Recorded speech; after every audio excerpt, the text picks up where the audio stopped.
Hello बच्चों। तो आज हम लोग सीखेंगे स्फेयर और हेमीस्फेयर के बारे में। ठीक है। और इसमें आने वाले फार्मूले को डिराइव करेंगे। ठीक। अच्छा, हम लोग स्फेयर का जब आधा करते हैं तो उसको हेमीस्फेयर बोलते हैं, सेमीस्फेयर नहीं बोलते हैं। ऐसा क्यों, इसको समझते हैं। ठीक है। जैसे सर्कल, इसका आधा कर दें तो इसको हम लोग बोलते हैं सेमी सर्कल। ठीक है। Why not hemi circle? तो एक छोटा सा लॉजिक है। सर्कल जो है ये लैटिन वर्ड से आया हुआ है। सर्कल कहाँ से आया हुआ है? लैटिन वर्ड से। और लैटिन में हाफ को हम लोग बोलते हैं सेमी। इसीलिए सर्कल का जब आधा करते हैं तो उसे क्या बोलते हैं? Semi circle. और जो स्फेयर वर्ड आया हुआ है ये ग्रीक से आया हुआ है। और ग्रीक में हाफ का मतलब हेमी होता है। ग्रीक में हाफ का मतलब क्या होता है? हेमी होता है। इसीलिए स्फेयर का जब हम लोग आधा करते हैं तो उसे क्या बोलते हैं? Hemisphere. ठीक है। वैसे कुछ लोग का ये भी बोलना होता है कि सर्कल जो होता है 2D में होता है, तो 2D में जब आधा करते हैं तो सेमी बोलते हैं, और 3D में आधा करते हैं क्योंकि स्फीयर तो 3D में होगा, तो 3D में जब आधा करते हैं तो हेमी बोलते हैं। ठीक है। वैसे ज्यादातर मेन लॉजिक इसको बताते हैं। ठीक है। तो आगे बढ़ते हैं इसमें। तो सबसे पहले समझते हैं कि स्फीयर क्या होता है। उससे पहले समझते हैं सर्कल क्या होता है। सर्कल में क्या होता है? एक पॉइंट होता है और यहाँ से r डिस्टेंस की दूरी पर कोई एक दूसरा पॉइंट होता है। ठीक। अब इस पॉइंट से r डिस्टेंस पे जितने सारे पॉइंट्स हैं सबको अगर हम ज्वाइन कर दें तो क्या होगा? एक सर्कल का फॉर्मेशन हो जाएगा। तो ये किस में होता है? 2D में होता है। अगर यही हम 3D में कर दें, यहाँ पर एक पॉइंट है, यहाँ पर, यहाँ पर, यहाँ पर, यानी 3D में जितने सारे पॉइंट्स हैं इस फिक्स्ड पॉइंट से सबको ज्वाइन कर दें तो क्या मिल जाएगा? एक बॉल का शेप, यानी एक स्फीयर मिल जाएगा। ठीक है। तो समझ में आ गया होगा स्फीयर क्या है? वही जो बॉल होता है जिसे हम लोग खेलते हैं, फुटबॉल या फिर क्रिकेट। तो इसमें हमें निकालना है अब सरफेस एरिया। Surface area. ठीक है। जैसे क्यूबाइड में हम निकाल चुके हैं, वैसे ही स्फीयर में अब निकालेंगे। ठीक। अच्छा, इसको थोड़ा अलग ढंग से निकाला जाता है। कैसे निकालते हैं? देखो, जैसे लट्टू होता है तो लट्टू में एक वायर को ऐसे लपेटते हैं हम, गोल गोल गोल गोल। तो वैसे ही क्या करेंगे? स्फीयर के इस वाले पॉइंट से ऐसे गोल गोल करते करते क्या करेंगे? वायर को लपेटते जाएंगे। ठीक है। और पूरे इसके लास्ट एंड तक ऐसा ही क्या करेंगे? लपेट देंगे। फिर उस पूरे वायर को ले लेंगे तो एक बहुत ही लंबा लेंथ का वायर मिल जाएगा। ठीक। उस वायर से क्या करेंगे कि जितना रेडियस इसका है, आर है, उतने ही रेडियस का एक सर्कल बनाएंगे ऐसे 2D में। ठीक है। ऐसे ही गोल गोल करते करते एक आर रेडियस का सर्कल बनाएंगे। फिर ऐसे ही आर रेडियस का दूसरा सर्कल बनाएंगे। ऐसे ही तीसरा सर्कल बनाएंगे। ऐसे ही चौथा सर्कल बनाएंगे। इन सब का रेडियस आर है, यानी कि सब सर्कल सेम है। जब ये चौथा सर्कल जैसे ही घुमा के बनाएंगे, वायर खत्म हो जाएगा। तो हम क्या करेंगे? इसका सरफेस एरिया निकालेंगे, इसका, इसका, इसका, और सबको क्या करेंगे? ऐड कर देंगे। क्यों? क्योंकि इन चारों का जो सरफेस एरिया है इसके इक्वल आएगा, क्योंकि ये वायर इसी वायर से बनाए गए हैं। सॉरी, ये सर्कल जो है इसी वायर से बनाए गए हैं। तो इसका जो सरफेस एरिया है वो इसके सरफेस एरिया के इक्वल ही होगा। ठीक। ये जो सरफेस बनाया गया है उसी वायर से बनाया गया है।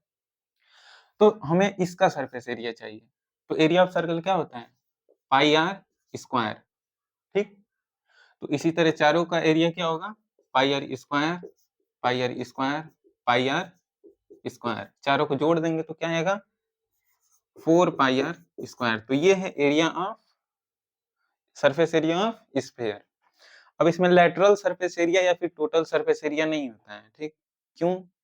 क्योंकि जो स्फीयर है चारों तरफ से सिमेट्रिक है, ऊपर-नीचे से भी सिमेट्रिक है। तो इसमें लेटरल सरफेस एरिया जैसा कुछ नहीं होता है, ठीक? और टोटल सरफेस एरिया, केवल सरफेस एरिया होता है। अच्छा, अब इसका वॉल्यूम निकालते हैं।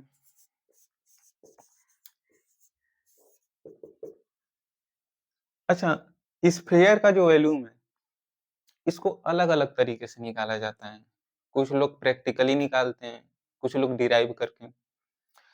जैसे वॉल्यूम ऑफ स्फीयर, इसको एक अलग टेक्निक से निकालते हैं 11th और 12th में। एक इंटीग्रेशन वर्ड आता है, जिसको ऐसे बनाते हैं मैथमेटिक्स में, उससे हम लोग डिराइव करते हैं, ठीक?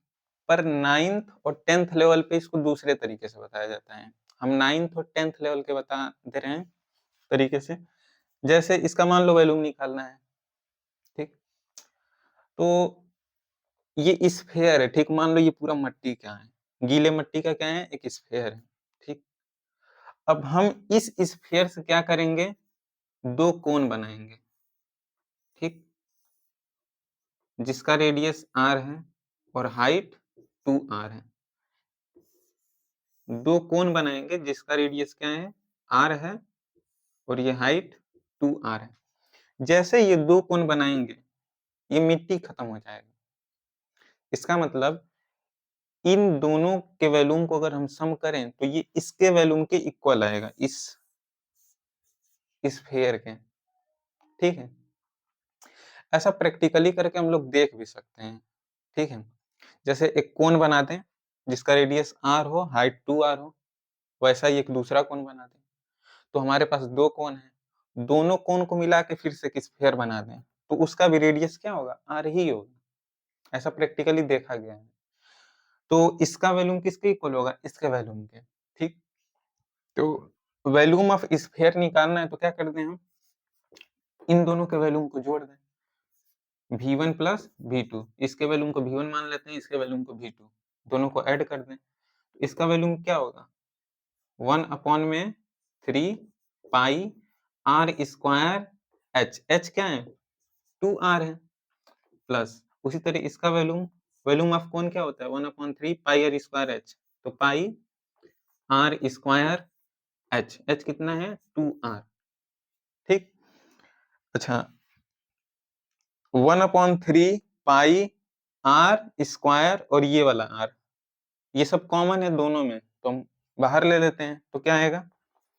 1 अपॉन में 3 पाई r क्यूब, ब्रैकेट में क्या बचेगा? यहाँ 2 और इधर क्या बचेगा? 2, 2 प्लस 2 4, तो वॉल्यूम कितना आ जाएगा? 4 अपॉन में 3 पाई r क्यूब। तो ये हो गया वॉल्यूम ऑफ स्फीयर, ठीक है? अच्छा, अब समझते हैं हेमीस्फीयर के बारे में। हेमीस्फीयर क्या है? तो स्फीयर को ही आधा काट दिया गया है, ठीक? तो इसमें दोनों आ जाता है, लेटरल सरफेस एरिया और टोटल सरफेस एरिया।